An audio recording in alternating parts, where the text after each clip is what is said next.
आजच डाउनलोड करा आणि तुमच्या आवडत्या मालिकांचा आनंद लुटा। आता ही अडचण तुम्ही कशी सोडवणार बर? तुम्हाला सांगतो मी, डॅडींनी होणाऱ्या नातवासाठी एवढी मरणाची खेळणी आणून ठेवल्यात। सोन्याच्या चैनी केल्यात, त्याच्यामध्ये 2 लॉकेट आहेत, लॉकेट मध्ये 2 नावाचं नाव। डॅडी मला सांगा, हाऊ त्या 2 नावांचं काय करायचं? कुणाला देणार ती 2 नाव? शत्रू आवर स्वतःला, घरात 2 बाळ आहेत, निदान त्यांच्यासाठी तरी शांत राहा। बोलली तरी म्हणलं आमची बाई बोलली कशी नाही अजून? तुझं हे बघ, आज मला तुझं प्रवचन ऐकायचं नाही। पाप झालोय का नाही मी?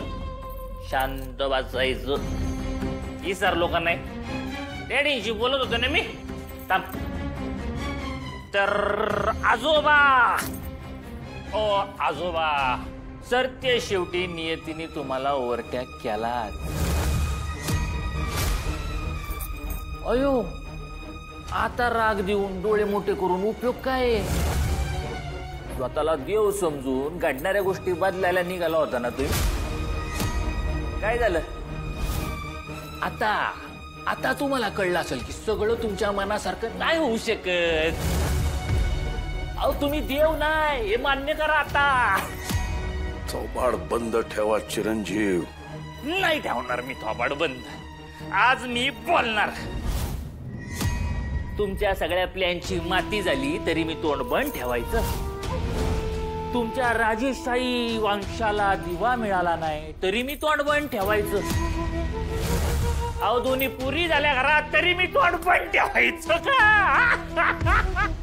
शत्रू काय बोलतोस? तुला जसं कळतंय का? भान ठेव जरा बोलताना। भान नाही, खरं तेच बोलतोय मी। या घरात पोरगा जन्माला यावा म्हणून ना डॅडीने डॉक्टर पासून तर त्या मांत्रिक बाबापर्यंत सगळ्यांचा आधार घेतला। त्या दिवशी मी तेजूला घेऊन गर्भ चेक करायला गेलो होतो ना दवाखान्यात, ते या माणसाने सांगितलं होतं मला, डॅडी चेहरा बघा चुकींचा, नशाच उतरली त्यांची। थोबाड बंद करा, नाहीतर आज या घरात आमच्या हातून एक खून झाला तरी आम्हाला फरक पडणार नाही।